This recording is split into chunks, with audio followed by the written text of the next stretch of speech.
जय शनिदेव। नमस्कार दोस्तों, आपका श्री हरि कृपा चैनल में स्वागत है। और आज का हमारा विषय है पत्नी का गुप्त धन। इसके बारे में आज हम चर्चा करने वाले हैं, विश्लेषण करने वाले हैं। तो चैनल को सब्सक्राइब करिए, लाइक करिए, शेयर करिए, बेल आइकन को दबाइए और वीडियो को पूरा देखिए। तो दोस्तों, जो आज का हमारा विषय है पत्नी का गुप्त धन। तो क्या होता है दोस्तों कि बहुत से जो हमारे पूर्वज लोग हैं उनका मानना है कि जब किसी की नई नई शादी होती है तो अपने बहू को, अपने पत्नी को लक्ष्मी का रूप मानते हैं। और कुछ जो अपने जो बुजुर्ग लोग हैं वो मानते हैं कि किसी के पैर से लक्ष्मी आती है और किसी के पैर से लक्ष्मी जाती है। जब किसी की शादी होती है तो किसी की जो बीवी रहती है उसके पैर पर अगर लक्ष्मी आती है तो उसका भला होता है, वो अमीर बनता है। और लक्ष्मी उसके पैर से जाती तो वो आदमी गरीब बनता है, ऐसा बुजुर्ग लोगों का मानना है। लेकिन दोस्तों, जो मेरा मानना है और जो मेरे खुद की ज़िंदगी का जो अनुभव है दोस्तों, जो खुद मैंने जाना है वो अलग है दोस्तों।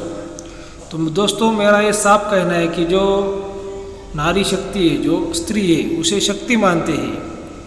और वो दोस्तों ये हर रूप में हमारे साथ रहती है।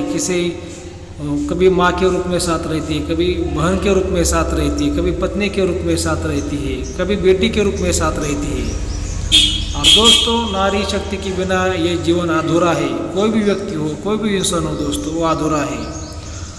आपके पास कितना भी पैसा हो, आप कितने भी बड़े इंसान हो, कोई भी हो दोस्तों, कितना भी आप पावरफुल इंसान हो, लेकिन पत्नी के बिना दोस्तों, नारी शक्ति के बिना वो इंसान अधूरा है, वो इंसान किसी काम का नहीं।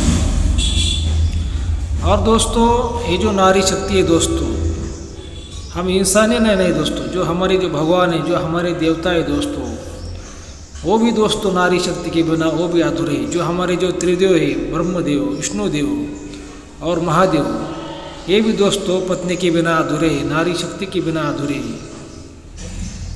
तो दोस्तों, ऐसा जो बुजुर्ग लोग मानते हैं कि पत्नी से धन आता है और पत्नी से धन जाता है, ये गलत बात है दोस्तों। पत्नी का इसमें कोई दोष नहीं होता, बल्कि पत्नी हमारा जीवन का आधार है दोस्तों, हमारे हर सुख दुख का आधार है। हमारे हर सुख दुख में वो हमें मदद करती है। लेकिन कुछ इंसान ऐसे होते हैं कि मतलब वो गलत रास्तों पर चलते हैं। कुछ पति ऐसे होते हैं कि मतलब वो नशीले पदार्थ खाते हैं, पीते, इसी वजह से वो बर्बाद हो जाते हैं। इसमें पत्नियों का कोई दोष नहीं होता। लेकिन मेरा ये मानना है दोस्तों कि हर पत्नी से धन आता है, हर पत्नी से धन मिलता है, हर पत्नी से जीवन मिलता है, सुख मिलता है, शांति मिलती है। लेकिन कुछ कुंडली में ऐसे स्त्रियों की योग होती है दोस्तों, कुछ ऐसे लक्षण होते हैं, कुछ उनके हाथों पे ऐसे योग होते हैं कि वो मतलब सबसे ज़्यादा भाग्यशाली वो स्त्रियाँ होती है।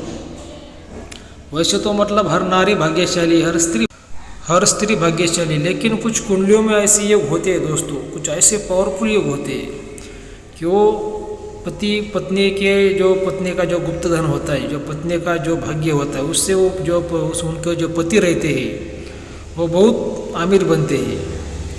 तो ऐसे कौन सी पत्नियों में लक्षण होते हैं, ऐसे कौन सी कुंडलियों में योग होते हैं?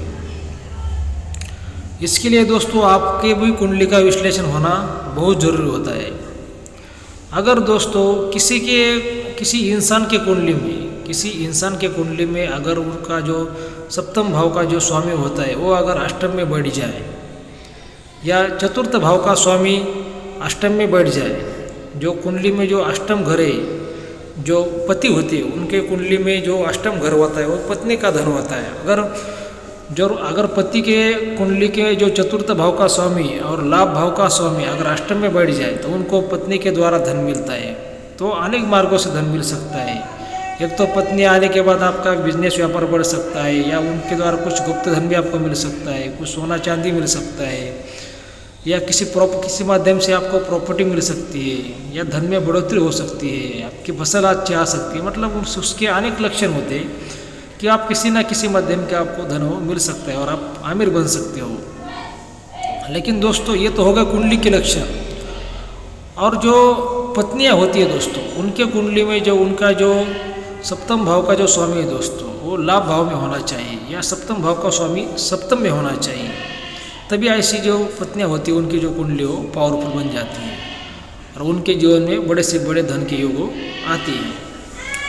तो दोस्तों ये तो होगा कुंडली के लक्षण, लेकिन जो हाथों से कैसे जानिए।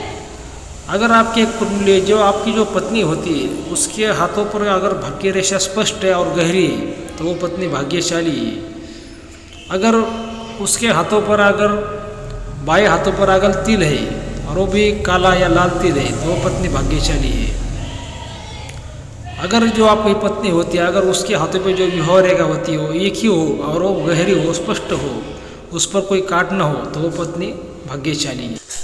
दोस्तों आप लोग लाखों रुपए खर्च करते हो, आप व्यवसाय में, व्यापार में लाखों रुपए का घाटा सहन करते हो, लेकिन कभी कुंडली का विश्लेषण नहीं करते हो। अगर आप कुंडली का विश्लेषण करते हैं, कुंडली बनाते हैं, तो आपका कम से कम नुकसान हो सकता है और फायदा ज़्यादा से ज़्यादा हो सकता है दोस्तों। क्योंकि ज्योतिष शास्त्र दोस्तों ये भोलेनाथ की जो विद्या है, श्री हरि नारायण की दोस्तों ये विद्या है, इससे आप लाभ ले सकते हो दोस्तों। इसके लिए कैसा है कि कुंडली का विश्लेषण होना बहुत ज़रूरी होता है। तो दोस्तों ये वीडियो आपको कैसा लगा? अगर अच्छा लगा है तो चैनल को सब्सक्राइब जरूर करिए। धन्यवाद।